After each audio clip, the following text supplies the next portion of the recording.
Newcastle United will learn takeover fate in early January. Newcastle United owner Mike Ashley will learn whether the club's proposed takeover of the club will get the go-ahead in early January.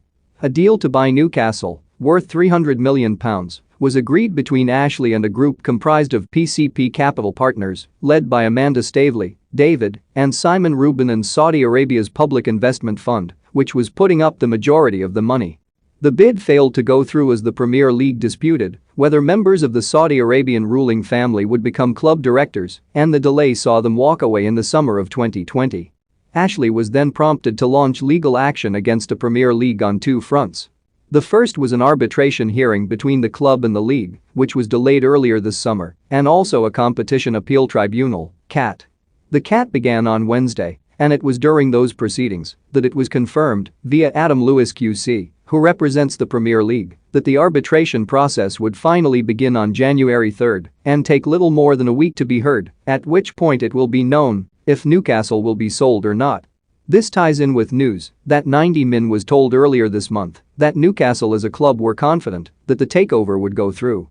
Indeed, Lewis confirmed that the takeover would go through as long as it was proven that there was a significant degree of separation between the actual Kingdom of Saudi Arabia, KSA, and the PIF.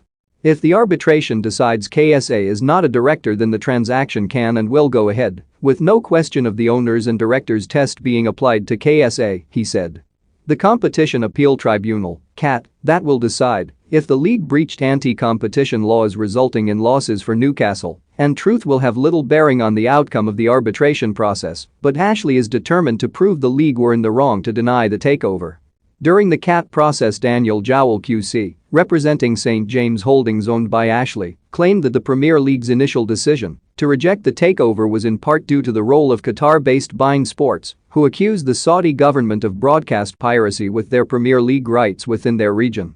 We say that this lobby from beIN and the pressure distorted the Premier League's fair and objective application of the rules, said Jowell. At the time the Premier League was reaching its decision, beIN was in the midst of negotiations with the Premier League for another 3 years as overseas rights deal. It was very publicly reported at the time that the beIN Media Group actively lobbied the Premier League against a takeover of Newcastle. Jowell insists that Newcastle are hopeful but would not go as far as to state the deal remains done, and added, if the Premier League came to its senses and reversed its decision, we hope the buyers might be prepared to go forward on similar terms. Although the Premier League are in little doubt, as Mr. Lewis stated, the deal was still on the table and could go ahead in January. One last accusation came from Mr. Jowell, who accused the Premier League of threatening to kick Newcastle out of the Premier League. The Premier League hasn't carried through its threat to stop the club from participating in the competition, he stated.